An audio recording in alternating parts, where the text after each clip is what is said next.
যে বাংলাদেশের ইতিহাসের সবচেয়ে আনন্দঘন উৎসবমুখর এবং প্রত্যাশিত একটি নির্বাচন আজকে 2026 সালের 12ই ফেব্রুয়ারি অনুষ্ঠিত হতে যাচ্ছে। এখন থেকে প্রায় 3.25 ঘন্টা আগে এই নির্বাচনটি আরম্ভ হয়েছে।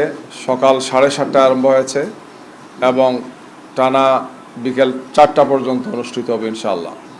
এই নির্বাচনে জাতি তার সমস্ত সন্তানদেরকে নিয়ে, জনগণকে নিয়ে, ভোটারদেরকে নিয়ে এই নির্বাচনে আমরা অংশগ্রহণের একটি চমৎকার পরিবেশ দেখতে পাচ্ছি, যেটি দেশব্যাপী একটি উৎসবে পরিণত হয়েছে।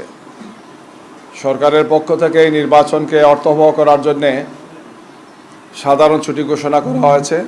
আর এই কারণে জনগণ স্বতঃস্ফূর্তভাবে নির্বাচনে ভোট দেওয়ার জন্য স্ব ভোট কেন্দ্রে তাদের বাড়িতে গিয়েছেন, ভোট কেন্দ্রে উপস্থিত হয়েছেন। ভোট থেকেই আমরা আপনাদের মাধ্যমে, মিডিয়ার মাধ্যমে দেখলাম যে প্রায় সব জায়গাতেই একদম 7:30টার সময় বিপুল ভোটাররা, পুরুষ এবং মহিলা এবং বিশেষ করে যুবক তরুণরা ভোটের জন্যে ভোট কেন্দ্রের সামনে এসে তারা সুন্দর সারিবদ্ধভাবে দাঁড়িয়েছেন।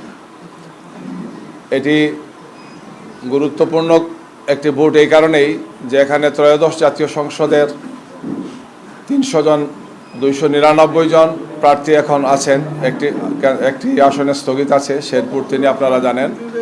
বাকি 299টিতেই ভোট অনুষ্ঠিত হচ্ছে, অর্থাৎ 299 জন সংসদ সদস্য আমরা আশা করছি যে আজকে রাত্রে অথবা আগামীকালকের মধ্যে আমরা নামটি পেয়ে যাব।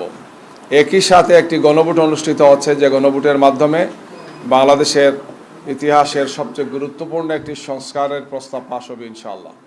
আমরা গণভোট যুক্ত হোক, আমরা সেই প্রত্যাশা করছি। জনগণকে আমরা সে আহ্বান জানিয়েছি এবং আমরা মনে করি যে নতুন বাংলাদেশের জন্যে, ফ্যাসিবাদ মুক্ত বাংলাদেশের জন্যে, একটি কল্যাণকর রাষ্ট্র ব্যবস্থা প্রতিষ্ঠার জন্যে এই গণভোট বিজয়ী হওয়া, ভোট বিজয়ী হওয়া অপরিহার্য বিষয়।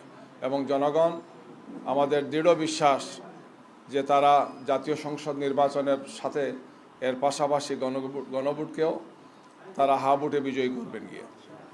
প্রিয় বন্ধুগণ, ইতিমধ্যে আমাদের সম্মানিত নেতৃবৃন্দ, জাতীয় নেতৃবৃন্দ তাদের ভোটাধিকার প্রয়োগ করেছেন। আমাদের সম্মানিত আমিরে জামাত ডাক্তার শফিকুর রহমান 15 নম্বর আসনে মণিপুরী উচ্চ বিদ্যালয়ের কেন্দ্রে তিনি গিয়ে ভোট দিয়েছেন। সকাল 8:30টার মধ্যেই তিনি সেখানে গিয়েছেন এবং পর্যায়ক্রমে সেই আসনের বিভিন্ন সেন্টারগুলোতে তিনি ভোটারদের খোঁজখবর নিচ্ছেন, আমাদের এজেন্টদের খোঁজখবর নিচ্ছেন এবং সংশ্লিষ্ট যারা আছেন তাদের সাথে তিনি মত বিনিময় করছেন।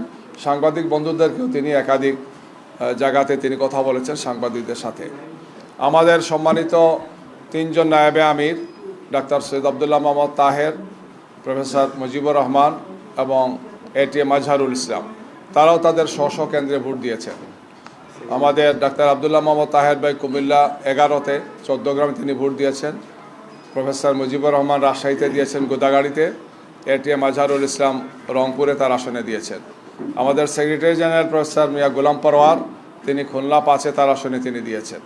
এছাড়া আমাদের অন্যান্য নেতৃবৃন্দ যারা আছেন, মৌলানা রফিকুল ইসলাম খান সিরাজগঞ্জে, তারপরে ডক্টর HM হামিদুর রহমান আজাদ কক্সবাজারে তিনি ভোট দিয়েছেন। অন্যান্য দায়িত্বশীল যারা আছেন, আমাদের 2 সিটি আমির, ঢাকা উত্তরের সিটি আমির জনাব সেলিম উদ্দিন, তিনি সিলেটের 6 নম্বর আসন গোলাপগঞ্জ এবং বিয়ানীবাজারে তিনি ভোট দিয়েছেন। ঢাকা মহানগর দক্ষিণের আমির নুরুল ইসলাম বুলবুল চাঁপাইনবাবগঞ্জে তিনি ভোট দিয়েছেন। এইভাবে সব দায়িত্বশীলই আমরা খোঁজখবর নিয়েছি, তারা তাদের ভোটাধিকার প্রয়োগ করেছেন এবং স্ব আসনে ভোটারদের সাথে মত বিনিময় করছেন। সেখানে তারা সংবাদপত্রের এবং মিডিয়ার দায়িত্বশীল যারা আছেন তাদের সাথে তারা কথা বলেছেন। অন্যান্য জাতীয় নেতৃবৃন্দ আমরা দেখলাম তারা ভোট দিয়েছেন, কথা বলেছেন। আমাদের সম্মানিত প্রধান উপদেষ্টা তিনিও ভোট দিয়ে কথা বলছেন, CEC কথা বলেছেন। অন্যান্য জাতীয় নেতৃবৃন্দ ভোটাধিকার প্রয়োগ করেছেন। সব দিক বিবেচনায় এখন পর্যন্ত মনে হচ্ছে যে আলহামদুলিল্লাহ যে স্বতঃস্ফূর্তভাবে এবং বিপুল উৎসাহ উদ্দীপনার সাথে ব্যাপক সংখ্যক মানুষের উপস্থিতিতে সাম্প্রতিক সময়ের ইতিহাসে গত 1.5 যুগের মধ্যে সবচেয়ে বেশি একটি উৎসবমুখর পরিবেশে আমরা ভোট দিচ্ছি, ভোট দেওয়া হচ্ছে। ভোটের এই অনুষ্ঠানটি আমরা দেখছি, যেটি আমাদের নতুন প্রজন্মের জন্যে সম্পূর্ণ একটি নতুন ইতিহাস। তারা ভোট না দেওয়াটাই দেখেছেন, ভোট জালিয়াতি দেখেছেন, ভোটার উপস্থিতি হয় না এমন ভোট দেখেছেন, বিনা ভোটে পাস দেখেছেন, রাতের ভোট দেখেছেন, আমি আর ডামি দেখেছেন।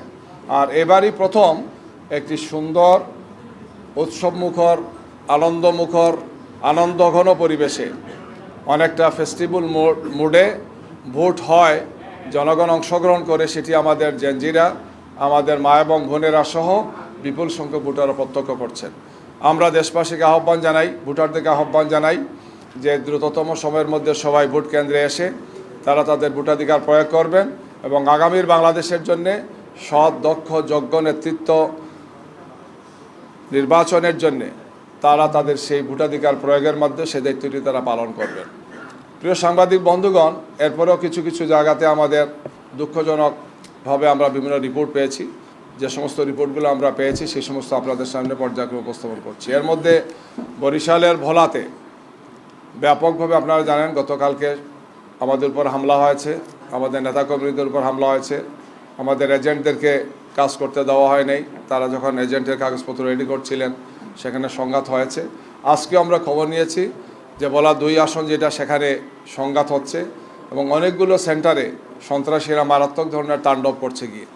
প্রশাসনের পক্ষ থেকে খুব ভালো কার্যকর সহযোগিতা এখনও করছেন, এই ধরনের অভিযোগ আছে। আমরা নিয়মিত যোগাযোগ রেখেছি, বলেছি যে এই সমস্ত বিষয় তারা যাতে অভিযোগ করেন। কুমিল্লা 8 এটা বড়ুড়া এই আসনেও বিভিন্ন ধরনের সমস্যাগুলো তৈরি করছেন সন্ত্রাসীরা। একদল লোক সেখানে নির্বাচন কাজে বাধা দিচ্ছেন, এজেন্টদেরকে ঢুকতে বাধা দিচ্ছেন এবং বিভিন্ন ধরনের সমস্যাগুলো তৈরি করছেন। আমরা সেখানে প্রশাসনকে যোগাযোগ করার জন্য বলেছি। আমাদের পক্ষ থেকেও কেন্দ্রীয় নির্বাচন পরিচালনা কমিটির পক্ষ থেকে আমরা কথা বলেছি গিয়ে। এছাড়া নোয়াখালীর হাতিয়াতে সেখানে আমাদের 11 দলীয় জোটের একজন প্রার্থী আছেন, আপনারা জানেন, এনসিপির। সেখানেও মারাত্মক ধরনের কিছু সমস্যা তৈরি করা হচ্ছে। সেখানে ভোটারদেরকে ভোট কেন্দ্রে যেতে বাধা দেওয়া হচ্ছে, এজেন্টদের সমস্যা তৈরি করা হচ্ছে, হুমকি দুমকি সেখানে দেওয়া হচ্ছে, ফিজিক্যালি ইনসাল্টও করা হচ্ছে অনেক জায়গাতে।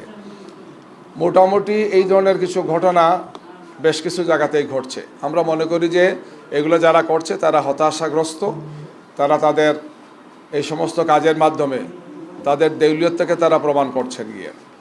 তবে সামগ্রিকভাবে আমরা প্রথম থেকে বলে আসছি যে প্রশাসনকে অবশ্যই নিরপেক্ষ থাকতে হবে এবং তাদেরকে তৎপর হতে হবে। নির্বাচন কমিশন এবং তার সাথে সংশ্লিষ্ট যারা আছেন তাদেরকে দায়িত্বশীল ভূমিকা পালন করতে হবে। জনগণ একটি প্রত্যাশিত সুন্দর নির্বাচন দেখতে চায়। কোনো অবস্থায় দায়িত্বশীল ব্যক্তিরা বা তার প্রতিষ্ঠানে যারা দায়িত্বে আছেন কোনো অবস্থায় যাতে তারা কোনো দিকে হেলে না পড়ে তাদের সঠিক দায়িত্বটি পালন করেন, এটাই আমাদের প্রত্যাশা, এটাই দেশবাসীর প্রত্যাশা। এর কোনো ব্যত্যয় হলে অবশ্যই জনগণের কাছে তাদেরকে জবাবদিহি করতে হবে। আমরা আশা করব যে বাকি সময়ের মধ্যে ভোটারদের উপস্থিতি আরও বাড়বে, তারা তাদের ভোটাধিকার প্রয়োগ করবেন। নির্বাচন কমিশন, আইনশৃঙ্খলা বাহিনী, সংশ্লিষ্ট যারা আছেন তারা নিরপেক্ষতার সাথে সেই দায়িত্বটি পালন করবেন।